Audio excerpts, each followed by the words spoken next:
السلام عليكم ورحمة الله وبركاته. الحمد لله الأكرم الذي علم بالقلم علم الإنسان ما لم يعلم.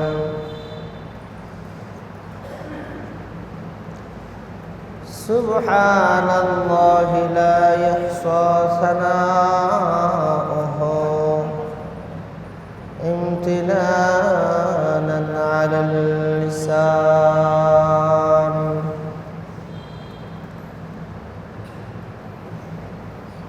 الذي لا ضد له ولا ند له ولا حد له ولا مثل له ولا مثل له ولا مثال له. أما بعد فأعوذ بالله من الشيطان الرجيم. بسم الله الرحمن الرحيم.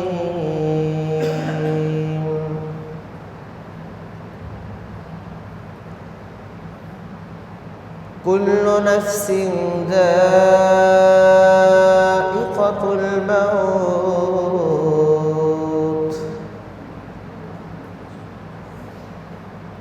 صدق الله العلي العظيم. وقال النبي صلى الله عليه وسلم: القبر روضة من رياض الجنة حفرة من حفر النيران. اللهم صل على محمد وعلى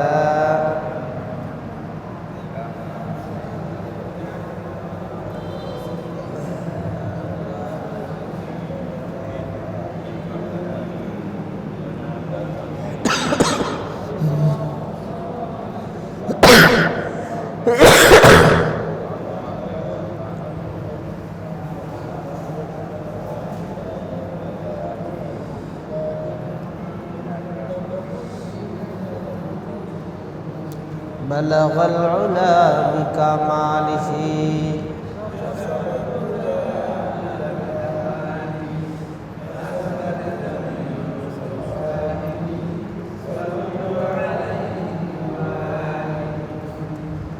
यही हम सब मुसाफिर हैं, वही आखिर ठिकाना। यही हम सब मुसाफिर हैं, वही आखिर ठिकाना। कोई आगे रवाना है, कोई पीछे रवाना। बलगल उला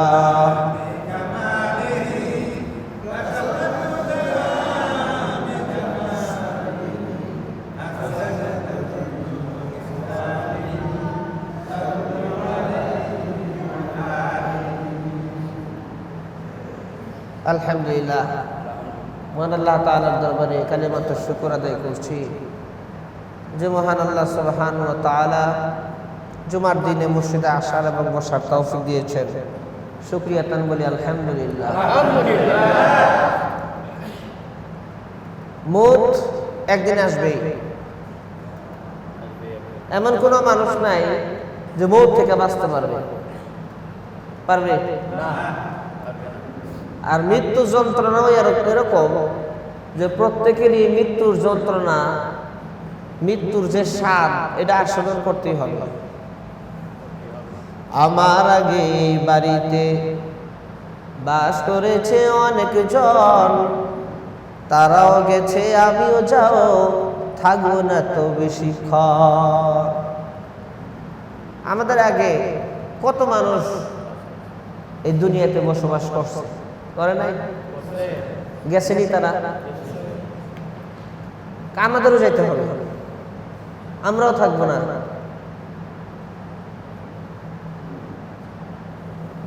বলে যে यही हम सब मुसाफिर हैं, আমরা সবাই মুসাফির। আমরা সবাই কি এই দুনিয়াতে? আমরা সবাই মুসাফির। ওহি আখের ঠিকানা, পরকালই হইল আমাদের আসল ঠিকানা। কোই আগে রওয়ানা হয়, কোই পিছে রওয়ানা। কেউ বা আগে যায়, কেউ বা পিছনে পিছনে রওনা হয়। একদিন নাই একদিন দুনিয়ার জমিন থেকে যাইতে হবে। তো মুসাফির আমরা, তাহলে আমাদের আসল ঠিকানা হলো জান্নাত। আসল বাড়ি, আসল ঠিকানা কোনটা? আমেরিকা গেছে, সৌদি আরব গেছে, লিবিয়া গেছে, তা আসল ঠিকানা হলো বাংলাদেশ। গেছে মুসাফির হিসাবে কিছুদিনের জন্য, টাকা কামানোর জন্য, কিছু কামাই করার জন্য। দুনিয়া হইল আমাদের মুসাফিরখানা। আসল ঠিকানা এটা না, আসল ঠিকানা হলো জান্নাত। আমাদের আসল বাড়ি কোথায়? বাড়ির ঠিকানা যদি ভুলে যাই, বাড়ির ঠিকানা যদি ভুলে যাই, খুঁজে না পাই, তো কাম সারছে। তাইলে বাড়িতে যাব কিভাবে? বলে যে এই জন্য বাড়ির ঠিকানা যাতে ভুলা না যায়, মনে থাকে, সঠিক রাস্তায় চলতে পারি, এই জন্য ঈমান আর আমল বানাও। ঈমান আর আমলের হাতিয়ার যদি থাকে, ঈমান আর আমলের হাতিয়ার থাকলে তুমি তোমার ঠিকানা, আসল যে ঠিকানা, এই ঠিকানা কোনো সময় বলবা না। এই জন্য ঈমান আমলের হাতিয়ার লাগবে। অনেকদিন আগের কথা, আমাদের ধামরাই থানা তো ঢাকা জেলার একেবারে শেষে বসছে, তারপরে তো মানিকগঞ্জ জেলা। মানিকগঞ্জ জেলা একটা তাবলিগি জামাত গেছে, তোনারা তো বের হয়ে দাওয়াত দিতেছে। তাবলিগি ভাইদের কাজই তো মহল্লায় বের হয়ে দাওয়াত দেওয়া। তো বের হয়ে দাওয়াত দিতেছে, এক পর্যায়ে দেখে এক জায়গায় বিল্ডিং এর কাজ চলতেছে। সেখানে রাহাবার বলল, তাহলে আমরা এক কাজ করি, ওইখানে কন্ট্রাক্টরও আছে আর তার সাথে মিস্ত্রি টিস্ত্রি আছে, তো ওখানে নিয়ে যাই। তো ওখানে নিয়ে গেছে। মাশাআল্লাহ, সবাই দ্বীনি আলোচনা মুতাকাল্লিমের জবান থেকে শুনতেছে, খুব আগ্রহ বইরা শুনতেছে। যেই কন্ট্রাক্টরকে ডাক দিয়া আলোচনা শুরু হয়েছে, কন্ট্রাক্টর মনে করেন কোনো মতে খালি বিরক্ত, খালি বিরক্ত, ছটফট শুরু হয়ে গেছে। এখনই মরুম নাকি? কি কয়? এখনই মরুম নাকি?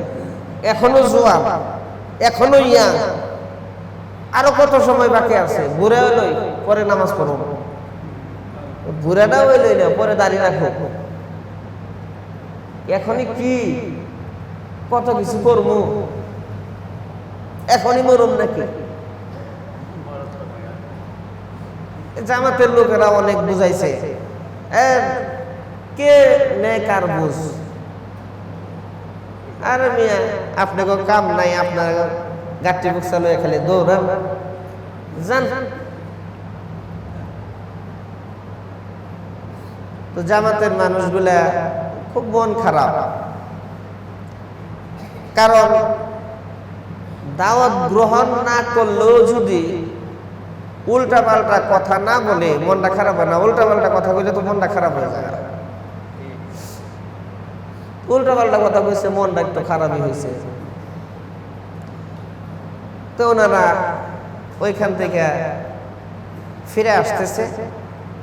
তো আস্তে আস্তেই হঠাৎ করে বিকট একটা আওয়াজ, বিকট আওয়াজ হইল। কেন বিকট আওয়াজ হইল? তো সাথী ভাইয়েরা আবার একটু বিকট আওয়াজ হইল কেন এখানে। যায় দেখে যে কন্ট্রাক্টর কিছুক্ষণ আগেও বলছিল এখনো তো হায়াত অনেক বাকি, এখনো তো অনেক কিছু করব। ছাদে থেকে স্লিপ কাইটা পইরা নিচে পইরা চারতলার উপরে, চারতলার উপর থেকে নিচে পইরা, নিচে আবার আছিল রড। দেহটা এরকম ভাবে বিচ্ছিন্ন হয়েছে, নারী ভুড়ি বের হয়ে গেছে। নারী ভুড়ি কি হয়ে গেছে? আরে ভাই, দুনিয়ায় তো আমাদেরকে খাইল, আরো কত সময় বাকি, আরো কত কিছু করব। দুনিয়ায় তো আমাদেরকে শেষ করলো। ওয়ামাল হায়াতুদ দুনিয়া ইল্লা মাতাউল গুরুর।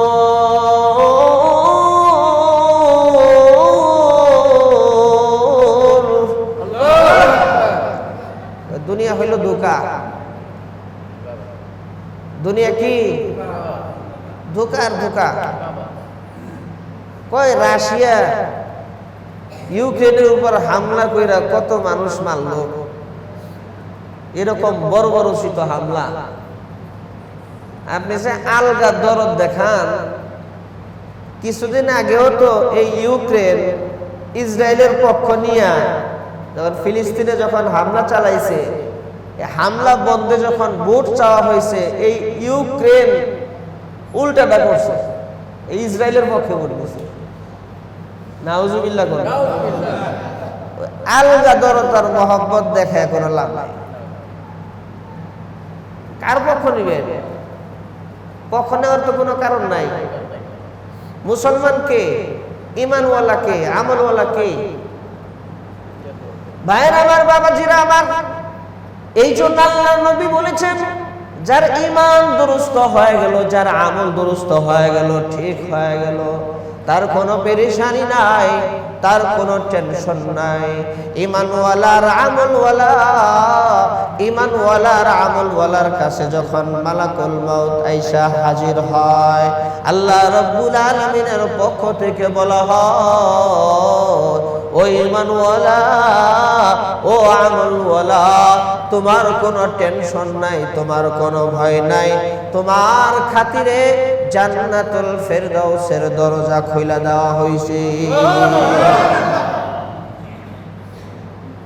ভাইরা আমার, বাবাজিরা আমার, বহু টাকার মালিক, অনেক সম্মানের মালিক, সমাজে সবাই মূল্যায়ন করে, কিন্তু ঈমান আর আমল ঠিক নাই। বলে যে 4 আনা পয়সার দাম নাই। ঢাকায় 10টা বাড়ি, কয়েকটা গাড়ি, অভাব অনটন নাই, কিন্তু ঈমান আর আমল ঠিক নাই, কয় কোনো দাম নাই। একজনের রিক্সা চালায়, সময় মতো নামাজটা পড়ে নেয়, ঈমান আছে আর আমল আছে, হারামকে ভয় করে, আল্লাহ রাব্বুল আলামিনের হুকুম অমান্য করাকে ভয় করে, আল্লাহ রাব্বুল আলামিনের দেওয়া বিধি মোতাবেক জিন্দেগি যাপন করে। বলে যে ওই রিকশাওয়ালার দাম আল্লাহ রাব্বুল আলামিনের কাছে এত বেশি, এত বেশি। আল্লাহ রাব্বুল আলামিন বলেন, এই ঈমানওয়ালা শুনে রাখো, তোমার ঈমানের কারণে আর আমলের কারণে কমপক্ষে 10 দুনিয়ার সমান একটা জান্নাত তোমাকে দিয়া দিব। টাকা পয়সাওয়ালার মালিক ছিল সাদ্দাত, বেহিসাব টাকা পয়সা ছিল। জিন্নাতরা তাকে লালন পালন করেছে, জঙ্গলের বাঘ ভাল্লুকেরা তাকে দুধ পান করাইয়া বড় করছে। টাকা পয়সাওয়ালা ছিল ফেরাউন, টাকা পয়সার মালিক ছিল কারুন, হামানরাও তো টাকা পয়সার মালিক ছিল। আবু জেহেল তো মক্কার মধ্যে, আরবের মধ্যে নাম করা নেতা ছিল, সারা দুনিয়া জানতো। ভাইয়ের আমার, বাবাজিরা আমার, কিন্তু ঈমান নাই, আমল নাই, 4 আনা পয়সার দাম নাই। বলে যে এমন অবস্থা হয়ে গেছে, আল্লাহ রাব্বুল আলামিন কারুনকে সম্পদ সহ জমিনের মধ্যে ধসায় দিয়েছে। ফেরাউনকে কুফরির কারণে, নাফরমানির কারণে পানির মধ্যে সুবাইয়া সুবাইয়া মারছেন, হামানকে ধ্বংস করে দিয়েছেন।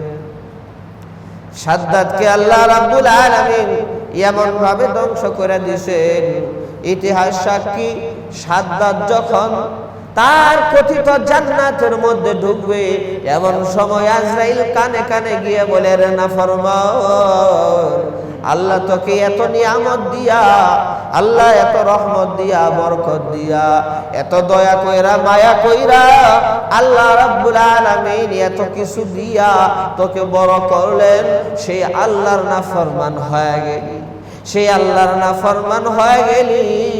এর নাফরমান, তোর মৌত চলে এসেছে, আর 1 সেকেন্ড তোর সময় নাই। সাদ্দাত তো বলছিল যে একটু সময় চাই, সময় দিবে, যার মৌত চলে আসবে সময় দিবে। আরে মিয়া, আপনি আমি যতই ভালো বলি, তার ঈমান আর আমল যদি ভালো না হয়, ভালো আল্লাহর কাছে ভালো হয়ে গেল।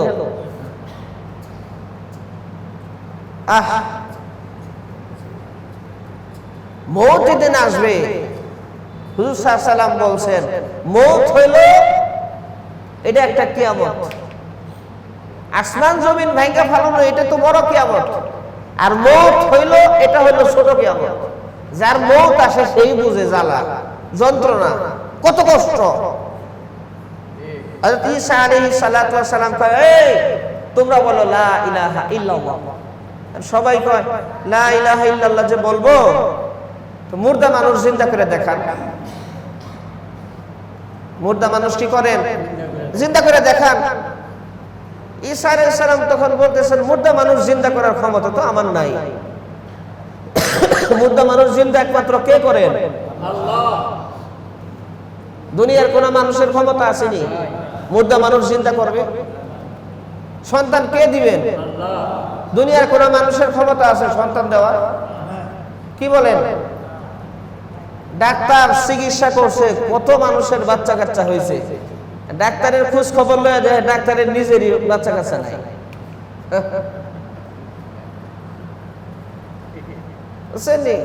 আল্লাহর হুকুম না হইলে কিছুই হয় না। ঈসা আলাইহিস সালাতু ওয়াস সালাম বলতেছে, মুর্দা মানুষ চিন্তা করার ক্ষমতা আমার না, কার? আল্লাহ। আবার বলেন আল্লাহ। আল্লাহ।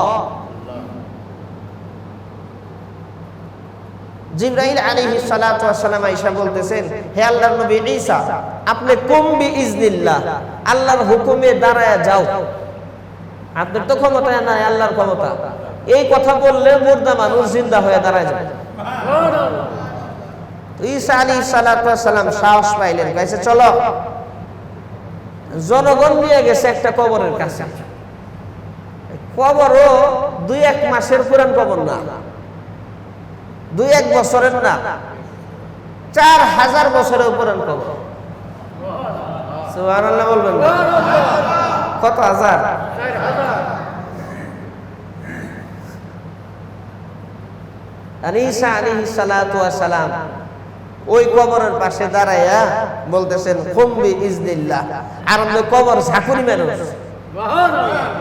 কবর যখন ঝাঁকুনি মেনে উঠছে, জনগণ যেটি আসিল সব তো উল্টা দৌড়। এই কই যাও, দাঁড়াও, এখন দৌড়াও কেন? লোকজন দাঁড়াইছে, দেখে বিশাল একটা মানুষ কবর ফাইটা জিন্দা হয়ে দাঁড়ায়।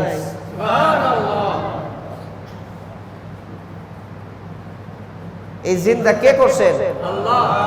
আল্লাহ করছেন। হযরত ঈসা আলাইহিস সালাতু ওয়াস সালাম বলতেছেন, মান আনতা, তুমি কে? তুমি যে কবর থেকে উঠলা, তুমি লোকটা কে? পরিচয় দাও। কানা সাম ইবনে নূহিন, আমি নূহ আলাইহিস সালাতু ওয়াস সালামের ছেলে সাম। সুবহানাল্লাহ। আবার কন্যা সুবহানাল্লাহ। কত বছর আগে মারা গেছো? 4000 বছর আগে মারা গেছে। আল্লাহ নবী ঈসা আলাইহিস সালাতু ওয়াস সালাম তখন জিজ্ঞাসা করেন, সাম, চুলদাড়ি তো সাদা হয়ে গেছে, সবগুলা পাইকা গেছে, চোখের ব্রু পর্যন্ত পাইকা গেছে, বুড়া হয়ে মারা গেছো নাকি? কত বছর বয়সে মারা গেছো? সাম আলাইহিস সালাতু ওয়াস সালাম দেখে দেখে বলেন, ও আল্লাহ নবী ঈসা, বুড়া বয়সে মারা যাই নাই, জোয়ান কালে মারা গেছি। তোমার চুলদাড়ি সাদা হয়ে গেল কেন? কই চুলদাড়ি সাদা হয়েছে কিছুক্ষণ আগে। সুবহানাল্লাহ। এক মুহূর্তেই চুলদাড়ি সাদা হয়ে গেছে। কয় হায়, এক মুহূর্তে চুলদাড়ি সাদা হয়ে গেছে। কেমনে হইল? কয় যখন আপনি কুম্বি ইজনিল্লাহ বলেছেন, কবর যখন ঝাঁকুনি মারছে, আমি মনে করছি কিয়ামত কায়েম হয়ে গেছে। আর কিয়ামত যখন কায়েম হবে, আল্লাহ রাব্বুল আলামিনের সামনে দাঁড়াতে হবে। আমি আল্লাহর সামনে কি হিসাব দিব, কি জবাব দিব? ও আল্লাহর নবী ঈসা, এই টেনশনে আমার চুলদাড়ি সাদা হয়ে গেছে। হিসাবের ভয়ে আমার চুলদাড়ি সাদা হয়ে গেছে। আল্লাহর সামনে কেমনে দাঁড়াবো? আরে সাম, যেহেতু জীবিত হইছ, আমাদের মতো জিন্দেগিতে আবার কিছুদিন বসবাস করো, দুনিয়ার জমিনে আমাদের সাথে থাকো। যেহেতু আল্লাহ তাআলা তোমাকে জীবিত কইরাই দিয়েছে। সাম আলাইহিস সালাতু ওয়াস সালাম তখন জিজ্ঞাসা করেন, ওগো আল্লাহর নবী ঈসা, আবার যদি আপনাদের সাথে আমি দুনিয়ার জমিনে বসবাস করি, যখন আমার হায়াত আবার শেষ হবে, আবার কি আমার সাথে মালাকুল মাউতের সাথে, আজরাইলের সাথে সাক্ষাৎ হবে নাকি? ঈসা আলাইহিস সালাতু ওয়াস সালাম দেখে দেখে বলেন, সাম, এটা তো স্বাভাবিক কথা, দুনিয়ার জমিনে যদি আমার বসবাস করো, একদিন না একদিন তোমার হায়াত আবার শেষ হবে, মালাকুল মাউত তোমার সাথে সাক্ষাৎ করবে, আজরাইল আসবে, আর আজরাইল আইসা তোমার জান কবজ করে নেবে। তখন সাম কান্দে আর কয়, ও আল্লাহর নবী ঈসা, মাফ চাই, দোয়া চাই, আজরাইলের সাথে একবার সাক্ষাৎ করছি, আর সাক্ষাৎ করতে চাই না। আমার দুনিয়ার জমিনের এই রকমের হায়াতের দরকার নাই। ঈসা আলাইহিস সালাতু ওয়াস সালাম তখন কৌতূহলী হয়ে জিজ্ঞেস করলেন, আরে সাম, আজরাইলের সাক্ষাৎ কি এতই ভয়াবহ, এতই মন্দ? সাম আলাইহিস সালাম তখন ডেকে ডেকে বলে, আরে আল্লাহ নবী ঈসা, মালাকুল মাউত তো আপনার সাথে সাক্ষাৎ করে নাই, আপনি বুঝেন না। আমার সাথে মালাকুল মাউত সাক্ষাৎ করছে, আমি বুঝি। মালাকুল মাউতের কি যন্ত্রণা, মালাকুল মাউতের কি ব্যথা। ও আল্লাহ নবী ঈসা, আজ থেকে 4000 বছর আগে মালাকুল মাউত আমার জান কবজ করে নিছে। হাজার বছর আগে আমার জান কবজ করে দিয়েছে। আজও পর্যন্ত আমি সেই মালাকুল মাউতের জান কবজ করার কষ্ট আর দুঃখ ভুলি নাই। ঈসা আলাইহিস সালাম তখন বলেন, কই এতই ভয়াবহ, এতই ভয়াবহ। আল্লাহ নবী ঈসা আলাইহিস সালাম তখন বলেন, তাহলে তুমি তো বাইসাই গেছো, দুনিয়ার জমিন থেকে চলে গেছো, তাহলে আমাদের কি অবস্থা হবে? ঈসা আলাইহিস সালাম কাঁদেন। ঈসা আলাইহিস সালাম যখন কাঁদেন, সাবা আলাইহিস সালাম বলে, ও আল্লাহর নবী ঈসা, তবে এতটুকু সুবিধা আছে, যার ঈমান ভালো, যার আমল ভালো, যে নেককার দিনদার, তার জন্য আল্লাহ রাব্বুল আলামিন ওই মৃত্যু যন্ত্রণা তো প্রত্যেকেরই হবে, কিন্তু তার জন্য, ঈমানওয়ালার জন্য আল্লাহ রাব্বুল আলামিন জান্নাতের দরজা খুলে দিবে। মওত তো আসবে। একটু চোখ বন্ধ করে চিন্তা করে দেখেন তো, দৈনিক বিছানায় যাইবেন, চিন্তা করবেন যে আমি যদি আজকে মারা যাই কি অবস্থা হবে, কি অবস্থা হবে। একটু চোখ বন্ধ করে চিন্তা করে দেখেন, পুরা দুনিয়ার মধ্যে হাজার হাজার লক্ষ লক্ষ মানুষ মারা যাইতেছে। নিজের আমলের একটু হিসাব লাগায়, আপনার জান কবর যখন হবে, হওয়ার পর থেকে আপনার সমস্ত আমল বন্ধ, কোন আমলই আপনি করতে পারবেন না, কোন আমলই না। হাজার চিৎকার করেও কোনো লাভ হবে না। আল্লাহ একটাবার পাঠায় দাও না, একটাবার সুযোগ দাও, আল্লাহ আর অন্যায় করবো না।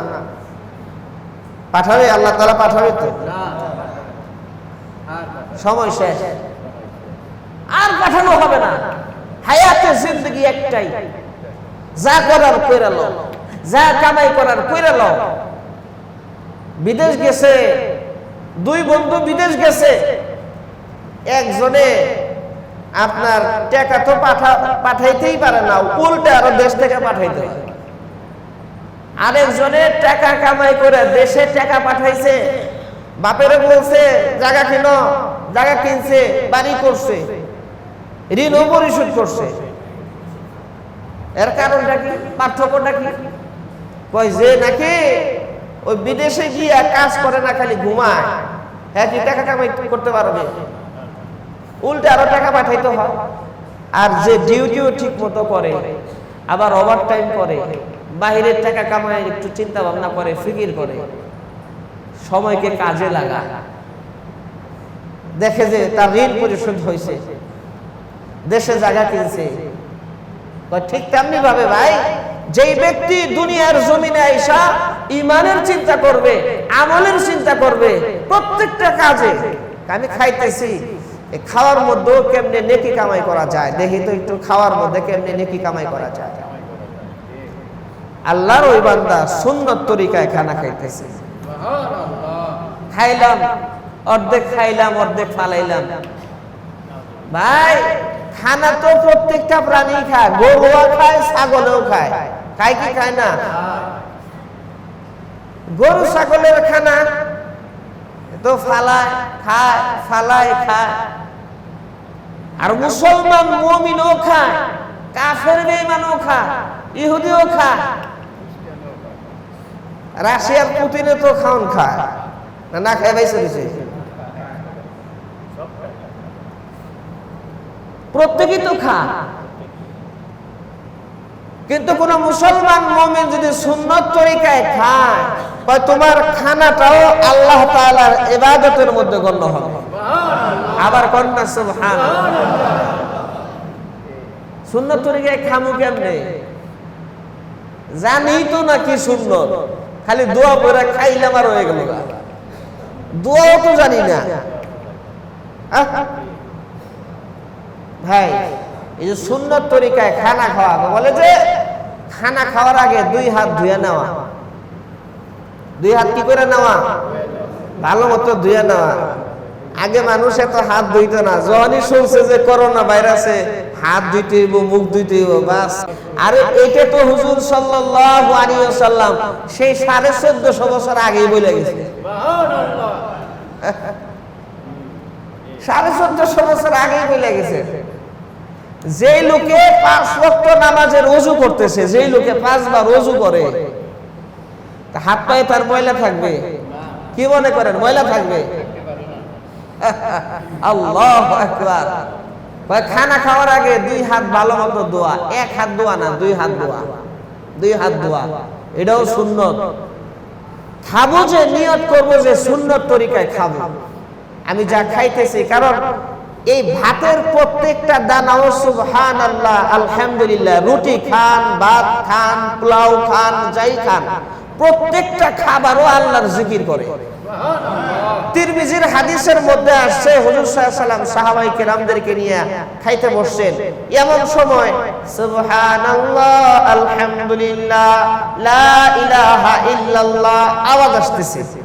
হুজুর সাল্লাল্লাহু আলাইহি ওয়াসাল্লাম বললেন, তোমরা সাইলেন্ট হয়ে যাও। সাহাবায়ে কেরাম চুপ হয়ে গেলেন।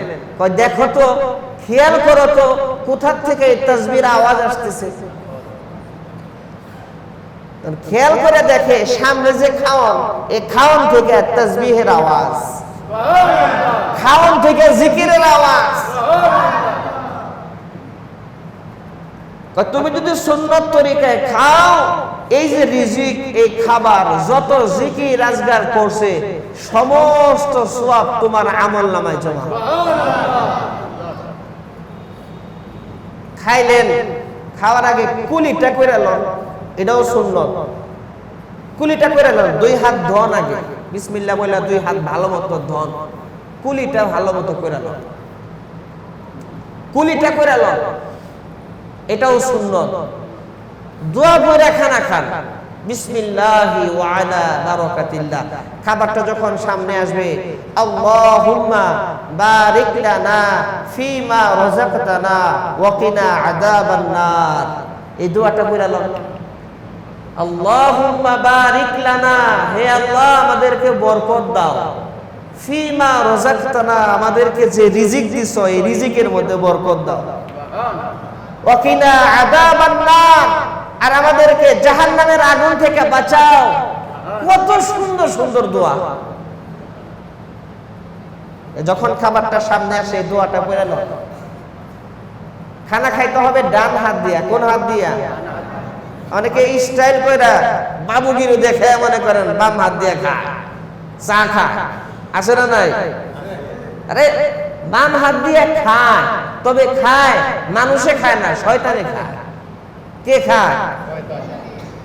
এটা আমার কথা না, হুজুর সাল্লাল্লাহু আলাইহি ওয়াসাল্লাম বলছেন যে শয়তান, ইন্না শাইতানা, নিশ্চয় শয়তান, সে খায় বাম হাত দিয়া। কোন হাত দিয়া? শয়তানের মতো আমরা খাওন খাবো না, যে কোনো জিনিস খাবো ডান হাত দিয়ে খাবো।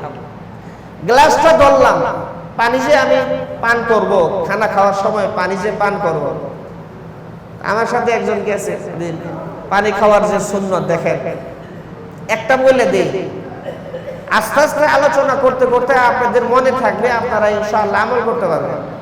খানা খাইতেছেন, হাতে তো মনে করেন খাবার, এই হাত দিয়ে তো গ্লাস ধরতে পারবেন না, না ধরতে পারবে, গ্লাসটা ছেড়ে বের হয়ে যাবে। বাম হাত দিয়ে যে গ্লাসটা ধরলেন, বাম হাত দিয়ে যে ধরলেন, ধরার পরে পানিটা আগেই মুখে দিয়েন না। এই যে ডান হাত আছে, ডান হাতের যে উপরের অংশ, এটা গ্লাসের গোড়ার মধ্যে লাগায় তারপরে পানি পান করে, টেক লাগায় পানি পান করে। দেখি অনেকে জানেও না, আমলও করে না। কি ভাই, পারবো না আমরা ইনশাআল্লাহ? খাবার তো খাইতেই হয়, পানি তো পান করতেই হয়, কিন্তু সুন্নত তরিকায় যদি খাই, সুন্নত তরিকায় যদি পান করি, তাহলে আমার খাওয়াটা, আমার পান করাটাও কিন্তু ইবাদত হয়ে গেল। জুমার দিন এই যে মসজিদে ঢুকছি, সবার ঢুকতে হয়েছে না? কি সবাই ঢুকছেন না? মসজিদে তো ঢুকতেই হয়, তাহলে সুন্নত তরিকায় ঢুকি। ঢুকার সময় 5টা সুন্নত আছে, এই সুন্নত গুলোর উপর আমরা আমল করি। একটা সুন্নতের উপর আমল করলে 100 শহীদের সওয়াব তার আমল হবে। এই মসজিদে তো ঢুকতেই হবে, একটু খেয়াল করলে সুন্নতগুলো আদায় হয়ে যায়। 5টা সুন্নত বলে যে বিসমিল্লাহ পড়া, 1 নম্বরে কি? 2 নম্বর দরুদ শরীফ পড়া, 2 নম্বরে কি? 3 নম্বরে হলো দোয়া করা, 3 নম্বরে কি? 1 নম্বরে কি? সবাই বলেন। মসজিদে ঢোকার সময় 5টা কাজ করা সুন্নাত। 1 নম্বরে কি? সবাই বলবেন, তাহলে মনে থাকবে। 1 নম্বরে কি ভাই? 2 নম্বরে দরুদ শরীফ পড়া, 2 নম্বরে কি? 3 নম্বরে হলো দোয়া পড়া, 3 নম্বরে কি? এই 3টা আবার শর্টকাটে একত্রে এইভাবে পড়া যায়। বিসমিল্লাহি, এই বিসমিল্লাহি বললেন, বিসমিল্লাহ হয়ে গেল। আলহামদুলিল্লাহ বল, আলহামদুলিল্লাহ বলেন না, বিসমিল্লাহি, বিসমিল্লাহ হয়ে গেল। ওয়াসসালাতু ওয়াসসালামু আলা রাসূলিল্লাহ, দরুদ শরীফ হয়ে গেল, শর্টকাট দরুদ শরীফ। তারপরে দোয়াটা বলবেন, আল্লাহুম্মা ফতাহলি আবওয়াবা রাহমাতিক। এরপরে হচ্ছে ডান পা দিয়া প্রবেশ করা, কোন পা দিয়া? এরপরে ইতিকাফের নিয়ত করা। ইতিকাফের নিয়ত করলে দুনিয়াবি কোনো আলোচনা টালোচনা গল্প গুজব করা যায় না। মসজিদে ঢুকছেন, নামাজের জন্য অপেক্ষা করেন, নামাজের সওয়াব আপনার আমলনামায় লেখা হতেই থাকবে। আর গল্প গুজব করলে ফেরেশতারা খালি ধমকায় আর বদদুয়া করে। প্রথমে কয় আল্লাহর বান্দা চুপ করো, খুব নম্র ভদ্রভাবে, আল্লাহর বান্দা চুপ করো। আবার যখন কথা কয়, এই আল্লাহর বান্দা চুপ কর, ফেরেশতারা রাইগে জায়গা, চাইতে জায়গা। তাও যখন কথা বলে, আল্লাহর দুশমন, আল্লাহর শত্রু, চুপ কর, আল্লাহর ঘরে ঢুকছো। এগুলো তো আমাদের জানতে হবে, জানলে না আমরা মানতে পারবো। মসজিদে ঢোকার সময় কয়টা কাজ করা সুন্নত ভাই? 1 নম্বরে কি? 2 নম্বরে কি? 3 নম্বরে? মসজিদে ঢোকার সময় কয়টা কাজ সুন্নত ভাই? সবাই শিখে লন, বলবেন, জবান চালাইবেন, সব বেশি হবে, নেকি বেশি হবে। কামায় লন, সময় থাকতে কামায় লন, সময় যখন শেষ হয়ে যাবে আর কাজ হবে না। একজনে কবরের কাজ দিয়ে যায়, দেখে কবরের ভিতর থেকে সূরা মুলকের আওয়াজ শোনা যায়। তো বেচারা কয় সুবহানাল্লাহ, কবরের ভিতর থেকে কোরআনের আওয়াজ, কবর থেকে আমার আওয়াজ আসে। এই তুমি যে সুবহানাল্লাহ কইলা, আমি মারা যাওয়ার পরে কবরের ভিতরে আইসা 10,000 বার কোরআন শরীফ খতম করছি। তুমি জানো এই 10,000 বার কোরআন খতমে আমার একটা সওয়াবও হয় নাই। আমার তো হায়াত শেষ, আমি তো মরেই গেছি। আর তুমি যে একবার সুবহানাল্লাহ কইছো, জমিন থেকে আসমান পর্যন্ত স্বর্ণ দিয়া বললে সেই স্বর্ণ আল্লাহ রাস্তায় দান করলে যে সওয়াব, কয় তার সাথে বেশি সওয়াব। একটা কাম করো না, 10,000 বার কোরআন খতম তুমি লয়ে নাও, আর একবার সুবহানাল্লাহ আমারে দিয়ে দাও। যতক্ষণ জীবিত আছেন, জিন্দা আছেন, জেতা আছেন, এতক্ষণই সময়, খালি রোডে খালি বের হবে, শেষ, সময় শেষ। এই জন্য ভাই সুন্নত তরিকায় খানা খাবো, সুন্নত তরিকায় কথা বলবো, সুন্নত তরিকায় আচার আচরণ হবে, সুন্নত তরিকায় ঘুমাবো, সুন্নত তরিকায় উঠবো, তাহলে আমাদের জীবনটা আমলি জীবন হবে। মৌতের সময়ও টেনশন নাই, কবরে গেলেও টেনশন নাই, আর হাসরের মাঠে দাঁড়াইলেও টেনশন নাই। আল্লাহ তাআলা তখন বলবে, ডান দিক দিয়ে খালি জান্নাতে ঢুকো। কয়তে হিসাব দেওয়া লাগবে না, কয় তোর কি এর হিসাব, যাও বিনা হিসাবে জান্নাত। পারা যাবে না ভাই ইনশাআল্লাহ। আল্লাহ তাআলা সবাইকে তৌফিক দেন। আলহামদুলিল্লাহ, আমাদের মসজিদের রং দেওয়ার জন্য বার্জারের অ্যান্টিডাট সুপ্রিম, ওয়েদার কোড অ্যান্টিডাট সুপ্রিম, এই ভালো রং টানা হয়েছে, 10 বছরের ওয়ারেন্টি। তো ভাই রঙে তো অনেক টাকা, তো এক একটা দাম মাশাআল্লাহ সার সুর দিয়া ও কোম্পানির থেকে 14,900 করে খালি দামের দাম এক একটা। তারপরে তো আরো খরচ আছে, বহুত খরচ, কত কিছু কিনতে হয়েছে।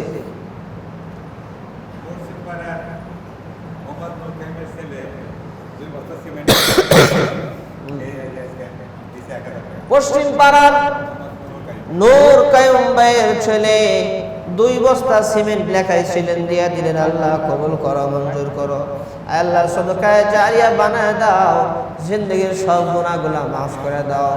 ওই যে পিছনে যান যান যান। এই জন্য ভাই এক একজনে যদি 1000 করে টাকা দেয়, উত্তরপাড়ার